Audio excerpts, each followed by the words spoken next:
Conceptual framework, bookkeeping. So book கீப்பிங்கிறது is nothing but டிரான்சாக்ஷனை record பண்ணி வைக்கிற நோட் புக் தான் bookkeeping.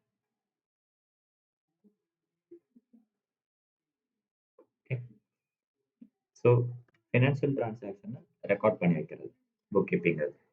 Bookkeeping is the art of recording business dealing in a set of books. Recording of financial transaction is the primary stage of accounting process. So book keeping work பொறுத்த வரைக்கும் எப்போவுமே routine வச்சு ரெகுலராக ஒரே ஒர்க்ஸை தான் அவங்க பண்ணிட்டு இருப்பாங்க. அதில் சேஞ்சஸ் இருக்கு. புக் கீப்பிங்க்கும் அக்கௌண்ட்ஸுக்கும் உள்ள டிஃப்ரென்ஸ். ஸோ புக் கீப்பிங்கிறது இஸ் நார்மலாக ரெக்கார்ட் பண்ணுறது, கிளாஸிஃபை பண்ணுறது பிஸ்னஸ் டிரான்சாக்ஷன். பட் அக்கௌண்டிங்கிறது ரெக்கார்டிங், கிளாஸிஃபைங் மட்டும் இல்லாமல் சம்மரைசிங், அனலைசிங் அண்ட் இன்டர்பிரேட்டிங் இது எல்லாம் ஒர்க்குமே இருக்கும். ஸ்டேஜ்னு பார்த்தீங்கன்னா bookkeeping primary stage and accounting apart from the primary stage it include secondary stage also. Nature of job book கீப்பிங்கை பொறுத்த வரைக்கும் routine and clerical in nature. But accounting department it is in analytical in nature. Knowledge இருக்கு. Book கீப்பிங்க்கு ஒரு basic knowledge of accounts இருந்தால் போதும். But அக்கௌண்ட்ஸுக்கு through knowledge of accounting principle, procedure and practice இது எல்லாமே தெரிஞ்சிருக்கும். ஓகே, ஸ்கில் இருக்கு. புக் கீப்பிங்க்கு அந்த அளவுக்கு ஒன்றும் உங்களுக்கு ஸ்கில்ஸ் தேவைப்படாது. பட் அக்கௌண்டிங்க்கு உங்களுக்கு அனலிட்டிக்கல் ஸ்கில்ஸ் வந்து தேவைப்படும். Business entity concept. Business entity கான்செப்ட்னா owner business. Actually books of account நீங்கள் மெயின்டைன் பண்ணுறது ஓனரோட பாயிண்ட் ஆஃப் வியூ மெயின்டைன் பண்ணுவீங்களா, பிஸ்னஸோட பாயிண்ட் ஆஃப் வியூ மெயின்டைன் பண்ணுவீங்களா? எஸ். ஸோ பிஸ்னஸோட பாயிண்ட் ஆஃப் வியூ தான் மென்ஷன் பண்ணுவீங்க. அதனால ஓனரை வந்து நம்ம தேர்ட் பர்சனாக தான் ட்ரீட் பண்ணுவோம். ஓகேங்களா? அதனால தான் நம்ம ஓனர் இன்வெஸ்ட்மெண்ட் பண்ணால் அதை கேபிட்டல்னு சொல்லுவோம். ஓனர் வித்ட்ரா பண்ணால் அதை ட்ரான்சாக்ஷன் சொல்லுவோம். Money measurement concept. Money measurement கான்செப்ட்ங்கிறது ஃபுல் அண்ட் ஃபுல் உங்களுக்கு வந்து மணி பேஸ் பண்ணாதான் தான் இருக்கும். இப்போ எங்கள் எக்ஸாம்பிள் பாருங்க. 5 கம்ப்யூட்டர்ஸ், 2 டேபிள்ஸ் அண்ட் 3 சேர்ஸ் இருக்கு. பட் மானிட்டரி டேர்ம்ஸ்னு பார்த்தீங்கன்னா 1 lakh for computers, 10,000 for tables and 1,500 for chairs. இந்த மானிட்டரி வேல்யூ மட்டும் தான் செக் பண்ணுறது தான் money measurement concept. Number of items, number of quantitative இதில் செக் பண்ண மாட்டோம். ஓகேங்களா? Going concern concept. இப்போ ஒரு பிஸ்னஸ் பண்ணுறாங்க, பிஸ்னஸ் பண்ணாங்கன்னா அது மேபி லாங் டேர்ம்க்கு தான் கொண்டு போவாங்க. ஓகேங்களா? அதான் கோயிங் கன்சர்ன் கான்செப்ட். காஸ்ட் கான்செப்ட்ங்கிறது ஓகே. இப்போ எக்ஸாம்பிளுக்கு நீங்க வந்து ஒரு அசெட்ஸ் வாங்குறீங்க. ஒரு ஃபர்னிச்சர் வாங்குறீங்க. சரி, ஃபர்னிச்சர் காஸ்ட் வந்து லெட் அஸ் அஸ்யூம் 10,000. 2012ல பர்ச்சேஸ் பண்றீங்க. 2014ல அதோட வேல்யூ இன்கிரீஸ் ஆயிருக்குமா? டிக்ரீஸ் ஆயிருக்குமா? எஸ், டிக்ரீஸ் ஆயிருக்கும். பட் காஸ்ட் கான்செப்ட்ங்கிறது நீங்க வாங்குனப்போ என்ன புக் வேல்யூ இருக்கோ அதை மெயின்டைன் பண்றது தான் காஸ்ட் கான்செப்ட். ஓகேங்களா? டியூயல் ஆஸ்பெக்ட் கான்செப்ட்ங்கிறது அக்கவுண்ட்ஸ்ல 2 டேர்ம்ஸ் இருக்கு. Receiver and giver. ஓகேங்களா? சேம் நம்ம டிரான்சாக்ஷன்ல பார்த்துருக்கோம். எக்ஸாம்பிளுக்கு ஏ வந்து பிக்கு கூட்ஸ் சோல்ட் பண்றாங்கன்னா, ஏ வந்து கேஷ் ரிசீவ் பண்ணுவாங்க. கூட்ஸ் சேல் பண்றது மூலியமா அங்க கேஷ் ரிசீவ் பண்ணுவாங்க. பி வந்து கேஷ் பே பண்றது மூலியமா கூட்ஸ் ரிசீவ் பண்ணுவாங்க. ஸோ அப்ப dual aspect concept debit and கிரெடிட்ங்கிறது. ஓகேங்களா? ஸோ இதோட அக்கவுண்டிங் ஈக்குவேஷனோட basic formula capital plus liabilities equal to asset. Next one periodicity concept. Periodicity கான்செப்ட்னா ஓகே. இப்ப நீங்க ஒரு பிசினஸ் பண்றீங்க. உங்களுக்கு ப்ராஃபிட் வருதா, லாஸ் வருதாங்கிறது எப்ப தெரியும்? எஸ். நீங்க அக்கவுண்ட்ஸ் மேக் பண்றப்ப தான் தெரியும். அதுக்கான பீரியட். இப்ப 1 இயர் ஃபுல்லா பிசினஸ் பண்ணி நெக்ஸ்ட் இயர்ல நீங்க வந்து செக் பண்ண மாட்டீங்க. எவ்ரி 3 மந்த்ஸ் ஒன்ஸ் வந்து நீங்க செக் பண்ணுவீங்க. இது ஸ்மால் பிசினஸா இருந்தா அவங்க 1 மந்த் ஒன்ஸ் வந்து செக் பண்ணுவாங்க.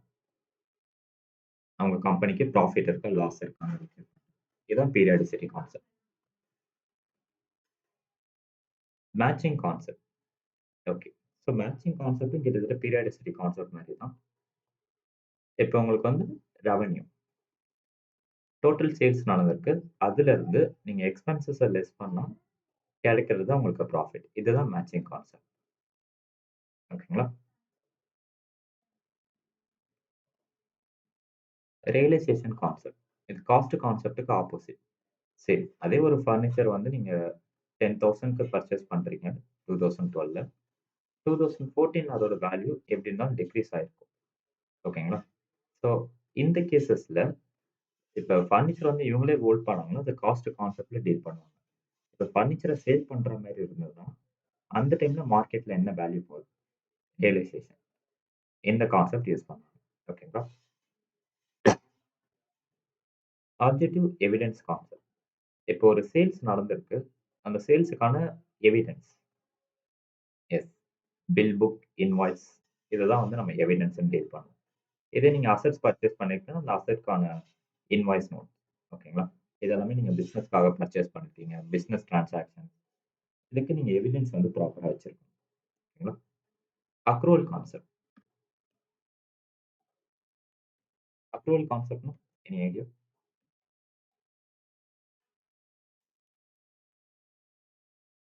ஸோ இப்ப அக்ரூவல் கான்செப்ட்னா, இப்ப நீங்க வந்து பிசினஸ் பண்றீங்க. எல்லாமே உங்களுக்கு கேஷா ரிசீவ் ஆயிடுமா? எக்ஸாம்பிளுக்கு சேல்ஸ் பண்றீங்க. சேல்ஸ் அமௌண்ட் உடனே உங்களுக்கு ரிசீவ் ஆயிடுமா? எஸ். லேட்டரா ரிசீவ் ஆகும்.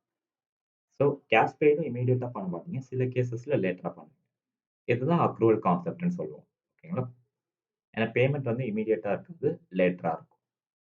கிரெடிட் சேல்ஸ் அண்ட் ரென்ட் இந்த மாரி கேஸஸ். Convention of consistency. கன்சிஸ்டன்சினா ஓகே.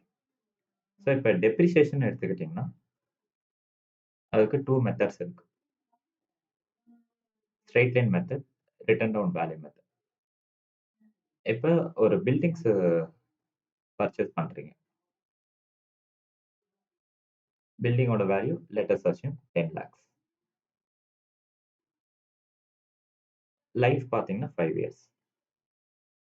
ஸோ இப்ப இந்த 5 இயர்ஸுமே எஸ்எல்எம் மெத்தட் ஃபாலோ பண்ணீங்கன்னா, அது கன்சிஸ்டன்சி. இதுல 2 இயர்ஸ் நீங்க எஸ்எல்எம் மெத்தட் ஃபாலோ பண்ணி, 3 இயர்லருந்து ரிட்டன் டவுன் வேல்யூ மெத்தட்க்கு நீங்க சேஞ்ச் பண்ணீங்கன்னா, அது இன்கன்சிஸ்டன்சி. இத மென்ஷன் பண்ணிருக்கேன்.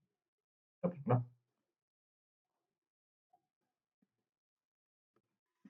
ஸோ இதோட நோட்ஸ் குடுத்துருக்காங்க. Convention of full disclosure. Full டிஸ்க்ளோசர்ங்கிறது எல்லா இன்ஃபர்மேஷனும் ப்ராப்பரா டிஸ்க்ளோஸ் பண்ணியிருக்கணும். Material information, non material information. இல்ல இப்ப நீங்க எக்ஸாம்பிளுக்கு ஒரு கூட்ஸ் வாங்கியிருக்கீங்க. கூட்ஸ் வாங்கிட்டு சேல் பண்றதுக்கு முன்னாடியே எக்ஸ்பைரி முடிஞ்சிருது. ஸோ அப்ப அந்த கூட்ஸ் வந்து உங்களுக்கு வேஸ்ட். அதுக்கான அதோட டீட்டெயில்ஸும் கிளியரா மென்ஷன் பண்ணியிருக்கோம். ஓகேங்களா? Next one convention of materiality. மெட்டீரியாலிட்டினா மெட்டீரியலிட்டினா இந்த கேஸஸ்ல அவங்க டீல் பண்றது குவான்டிட்டி. இப்ப எக்ஸாம்பிளுக்கு 5 கம்ப்யூட்டர்ஸ் வந்து நீங்க பர்ச்சேஸ் பண்ணியிருக்கீங்க. டோட்டல் காஸ்ட் வந்து லெட் அஸ் அஸ்யூம் 1 லேக். இந்த 1 லேக்ன்னு அமௌண்ட்ட மட்டும் பார்க்கிறது money measurement concept. Number of materials, number of quantitative பார்க்கிறது materiality concept. Clear? Next one convention of conservatism or prudence.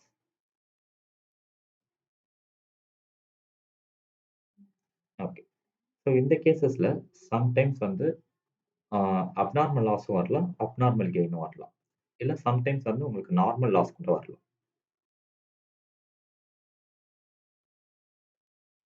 Example பாருங்க. Closing stock factory is valued 35,000 at cost price. But realisable price பார்த்தீங்கன்னா 25,000 தான் இருக்கு. ஓகேங்களா? So அப்ப அந்த 10,000ங்கிறது உங்களுக்கு normal loss. Okay. நீங்க ரெடி பண்ணியிருக்கப்போ அதோட வேல்யூ 35,000 இருந்திருக்கணும். ஆனா இப்ப அதோட மார்க்கெட் வேல்யூ பார்த்தீங்கன்னா 25,000 தான். கிளியரா? Accounting standard. Okay. So accounting ஸ்டாண்டர்ட்ஸ்னா எனி ஐடியா? ஓகே. இப்ப ஒரு ஸ்டாக்க எப்படி வேல்யூ பண்ணணும்? இல்ல ஒரு அசெட்ஸ எப்படி வேல்யூ பண்ணணும்? ஒரு அசெட்ஸ எப்படி வேல்யூ பண்ணணும்? இல்ல ஒரு ரெவன்யூ வந்து எப்ப வந்து உங்களுக்கு ரெகக்னைசேஷன்க்கு நீங்க எடுக்கணும்? அது இந்த வருஷத்தோட இன்கம்மா எடுக்கணுமா? இல்ல நெக்ஸ்ட் இயரோட இன்கம்மா எடுக்கணுமா? இந்த மாரி கேஸஸ்லாம் அக்கவுண்டிங் ஸ்டாண்டர்ட் ஸ்பெசிஃபிக்கா உங்களுக்கு ஃபாலோ பண்ணியிருப்பாங்க. ஓகேங்களா? இந்தி ஏஸ் இது எல்லாமே. இதுல ஒவ்வொருத்தரும் இப்ப ஸ்டாக் எப்படி வேல்யூ பண்ணணும்? பில்லிங் எப்படி வேல்யூ பண்ணணும்? ரெவன்யூ ரெகக்னைசேஷன் இது எல்லாமே இதுல டீட்டெயில்டா சொல்லியிருப்பாங்க. அண்ட் அக்கவுண்டிங் ஸ்டாண்டர்டோட இம்பார்ட்டன்ட் பார்த்தீங்கன்னா, promote better understanding of financial statement. Financial ஸ்டேட்மெண்ட்ட நீங்க பெட்டரா அண்டர்ஸ்டாண்ட் பண்ண முடியும். அதே மாரி எல்லாருமே யூனிஃபார்ம் ப்ரொசீஜர ஃபாலோ பண்ற மாரி இருக்கும். ஓகேங்களா? அண்ட் இது மூலியமா நீங்க ஈஸியா கம்பேரிசன் பண்ண முடியும். 2 ஆர் மோர் என்டிட்டீஸோட ஈஸியா கம்பேர் பண்ண முடியும். ரிலையபிலிட்டியா இருக்கும். லீகல் ரெக்யர்மென்ட்ஸ் எஃபெக்டிவா இருக்கும். இந்த மாரி கேஸஸ். ஓகேங்களா? அக்கவுண்டிங் ஸ்டாண்டர்ட் ஆஃப் இந்தியால எப்ப இஷ்யூ பண்ணாங்கன்னா, institute of chartered accountants of India ICA தான் இத கண்டக்ட் பண்ணியிருக்காங்க. அக்கவுண்டிங் ஸ்டாண்டர்ட்ஸ் ஆஃப் இந்தியா வந்து இந்தியால கண்டக்ட் பண்ணியிருக்காங்க. ஓகேங்களா? ஸோ இது மூலியமா இந்தியாக்கு நம்ம எப்படி செப்பரேட்டா வேல்யூ பண்ணணும்? அதர் கண்ட்ரீஸ் நம்ம எப்படி வேல்யூ பண்ணணும்? இது எல்லாமே டீட்டெயில்டா அக்கவுண்டிங் ஸ்டாண்டர்ட்ஸ் இன் இந்தியால உங்களுக்கு ஹையர் ஸ்டடீஸ்ல டீட்டெயில்டா குடுத்திருப்பாங்க. ஓகேங்களா? சரி கிளியர்?